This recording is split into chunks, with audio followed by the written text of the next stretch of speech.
Hello everybody, welcome back to the channel, and this is Daniel Ackerman. I am your Manhattan and Brooklyn listing specialist for the team. Welcome, and today in this topic I want to cover over a subject that is always on the very top of every homeowner's mind when they're considering listing their property for sale, whether you own a townhome or a condo or co-op unit in Brooklyn or Manhattan. This is always one of the very first questions that pops into the mind of a homeowner, and that is, how do you choose the best list price for your Manhattan or Brooklyn property? So we're going to talk about that today and how you actually go about choosing the best list price. It's not as straightforward as many people might think. Before we jump in, if you're coming back to the channel and you find our information valuable, please do consider subscribing to the channel. There's a little subscription button down below, and if you hit the bell icon, you'll also receive notifications of every time we upload new information, so that way you can always be in the know. And if you like what I have to say here, make sure to give it a thumbs up as well. It always helps out our channel a lot. Now, this subject is also in a blog post on our website, so we encourage you to go there. The link will be in the description below. We go into much more depth in the blog post. This is going to be kind of the high-level overview, and if you want to dig in and really learn the ins and outs and the details, you can go to our blog post at the link in the description below, and check it out there and read more. So let's just jump right into the topic of how you go about choosing the best list price for your Manhattan or Brooklyn co-op, condo, or townhome. And this basically breaks down into 3 steps. The highest level overview is basically looking at 3 things. Number 1,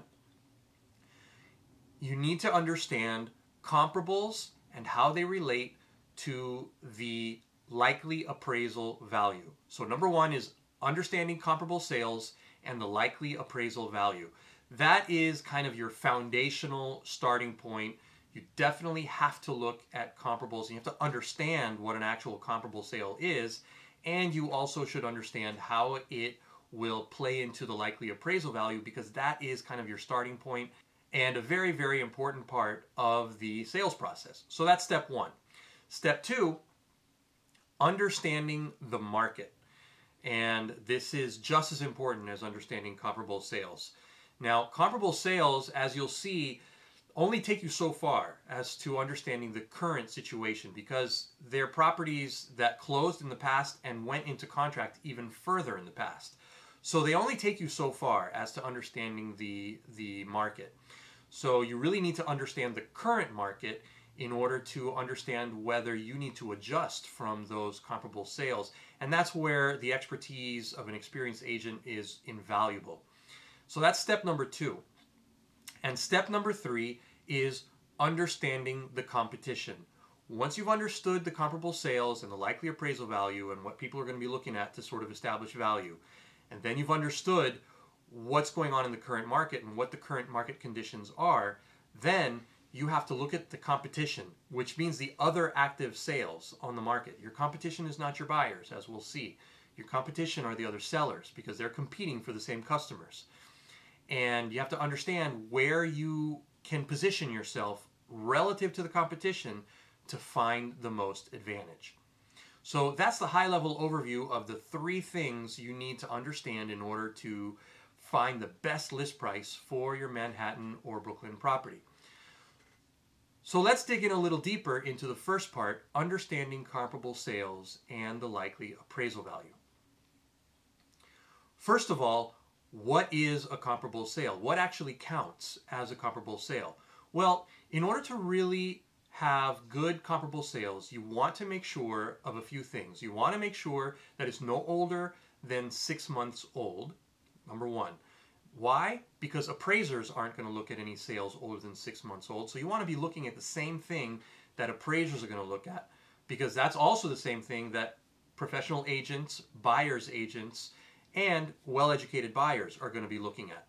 So you want to make sure that you're putting yourself in a good situation by comparing apples to apples and making sure that you're looking only at comparable sales within the last 6 months.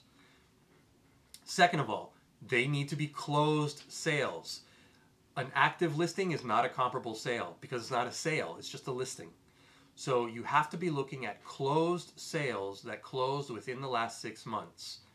And lastly, they need to be very, very accurate and comparable to the features and benefits that your apartment or property offers.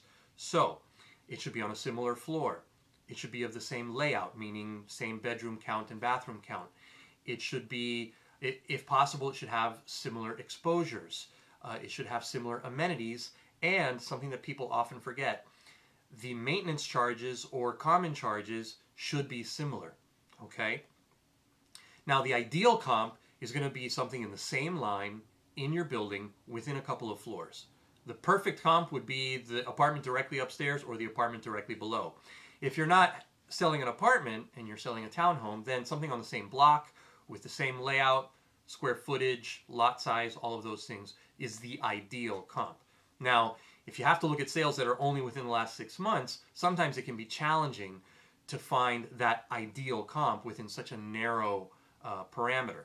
So, more often than not, you have to expand the search to other apartments within the same building that have the same bedroom or bathroom count, and even other buildings outside of yours that are in the nearby area. Now, in Manhattan especially, you want to stay within a quarter mile, because you go more than a quarter mile in any direction and you can be in a completely different neighborhood in Manhattan.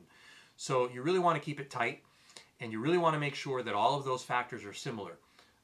Floor, so don't compare a 12th floor apartment to a first floor apartment, and don't compare a 2-bedroom to a 1-bedroom. They're not comparable, right? So you've got to compare like with like.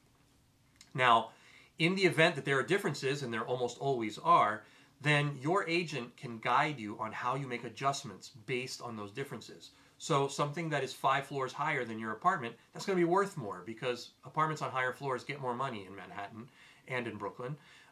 So those adjustments have to be brought into the overall likely appraisal value. And your agent's going to be able to guide you on how appraisers look at that, okay, and come up with the likely appraisal value for your property. Now let's talk about the likely appraisal value. Why is that important? Who cares what the appraiser says? Well, you should. The reason is simple. 99% of your sales, well, that might be a little bit of an exaggeration, but the vast, vast, vast majority of your sales in Manhattan and Brooklyn are using financing. The buyer is using a loan and taking out a mortgage. And that means that the lender or the bank is going to order an appraisal. And that appraisal, they have very strict rules on how they can appraise a property. And if your property doesn't appraise, because they have to stick to very objective guidelines, if your property doesn't appraise for contract price, you're going to run into major problems. You're either going to have to drop your price or renegotiate with the buyer, or you risk losing your deal entirely and having to start all over. And that costs you time on the market, and it eats into your equity. So you really want to make sure that you understand the likely appraisal value. Now, as we talked about, appraisal value and comparable sales aren't everything. You definitely need to look at those. Like, don't avoid looking at the comparable sales and just think that you can come up with whatever price you want for your apartment, but they aren't everything. From the likely appraisal value of your property, you're going to adjust up or down based on other factors. And one of those main factors is the current market conditions. Understanding the market is key because it tells you whether that likely appraisal value is an accurate reflection and a good starting point for your pricing today. Remember, if you're looking at closed sales within the last 6 months and you factor in the days on market, the typical days on market for a sale in New York, as well as the closing period, which can be anywhere from 60 days to several months if it's a co-op, then you're looking at something that was originally listed maybe 6 months ago, 9 months ago, even 12 months sometimes. And in new development, which is very common in Manhattan, you can be looking at something that originally went into contract even a couple of years prior. So again, the comparable sales only take you so far. Then you have to understand the current market to understand whether you need to adjust up or down from those comparable sales. Now, how do you do that? Well, there's a few metrics that you can look at to help you understand the current market. Number one, absorption rate. Absorption rate is a theoretical number, but it basically tells you, it basically encapsulates supply and demand. It looks at both the supply and the demand and gives you a number that shows you what kind of a market it is. Now, a balanced market, what's called a balanced market, where the demand is basically keeping up with the supply coming onto the market and vice versa, is typically around 5 to 7 months in the Manhattan area and in the Brooklyn area. Okay, so anything in that 5 to 7 month range, you're looking at a balanced market. In a balanced market, you can price more or less right around the likely appraisal value, and you should get decent activity on your listing and find a buyer. Now, if the absorption rate is above 7 months, let's say 8, 9, 10 months, now you're looking at buyer's market territory. And the more months you have, the higher your absorption rate is, or the more months supply there is, then the more of a buyer's market it is. Now, if the supply is below 4 months, let's say, you're in seller's market territory. So that's absorption rate is one. The other thing you really want to understand is contract prices, recent contract prices. This is a hugely helpful metric, and your agent can help you in pulling this information. You're going to look at everything that's gone into contract in the last 30 days. So it's a much narrower window than the comparable sales, right? So look at everything that's gone into contract in the last 30 days and what list price they were at when they went into contract. Now, you won't know what price they actually agreed to because that information isn't public. It's only made public once it actually closes. But you will know from the information, the available information, that they were listed at a certain price and that price got them a buyer. And that tells you that if you have a similar product and you list at a similar price, you should be able to attract a buyer. So contract prices in the last 30 days, super, super important. And finally, you want to see contract activity. Now, this is similar to the absorption rate, but it's a little different. Rather than looking at the overall supply and demand, you're just looking at how many units are going into contract every month. If you know that only 2 units are going into contract every month that are, similar to yours, then you know that when you list your apartment, you have to be one of the top 2 because otherwise you're not going to get a buyer. So you want to look at all of the recent contract activity for the last 30 days, maybe 60, and see how many are going into contract every month. 2, 3, then I need to be one of those top 2 or 3. And how do I do that? So very important, understand the absorption rate, contract activity, and contract prices or list price when they went into contract. So that's step 2, which now brings us to the final step, step 3, understanding your competition. And this means looking at the active listings. Now, remember, active listings are not comparable sales. You're not looking at your active listings to determine what your apartment is worth. Okay? You're looking at active listings to determine who your competition is and who you have to beat. Your comparable sales, likely appraisal value, and the contract activity, the recent contract activity, that tells you what your apartment might be worth. Okay? But your active listings, that's where you're scoping out the competition and trying to figure out who you have to outsell. Okay? Now, this can work out a couple of different ways. Sometimes you might have the nicest product on the market, which tells you that you can price at the top. Or conversely, you might see 3 or 4 other listings very similar to yours that maybe are in a little nicer condition or have lower common charges, lower taxes, in which case, in order to compete with them, you know that you have to offer a better value, right? So you might price a little below them. Another thing that we often see is you'll see a gap in pricing. You might see a bunch of apartments, similar apartments priced up in one area and a bunch of other similar apartments priced in another area. Well, if you put yourself in either of those 2 groups, assuming that you're pretty similar to them, you're going to have more competition because you've got all those people in that particular group, whether it's the lower one or the higher one. So if there's a gap, sometimes what you can do is you can identify that gap and say, hey, I'm going to price here in the middle, and I'm not going to be competing against all these people up at the top, and I'm also not going to be competing with these people at the bottom. Maybe I'll find more buyers here. And, it's not a guarantee. Like I said at the beginning, this is far more of an art than it is a science. But when you start putting all these things together, you can start to identify ways to price that can bring you advantage. And that's really what you're looking for. Ultimately, The goal is to maximize traffic. You can't control what your apartment's going to sell for, and neither can your agent.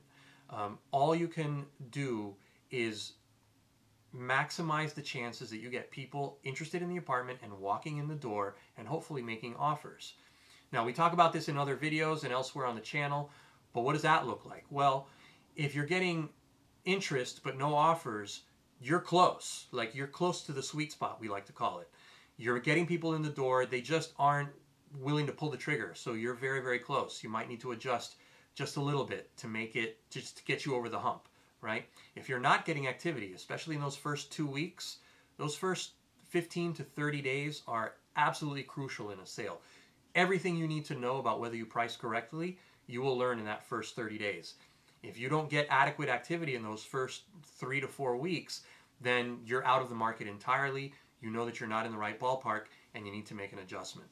Okay, and those 30 days are super important because that's when all the buyers are looking at all the new listings.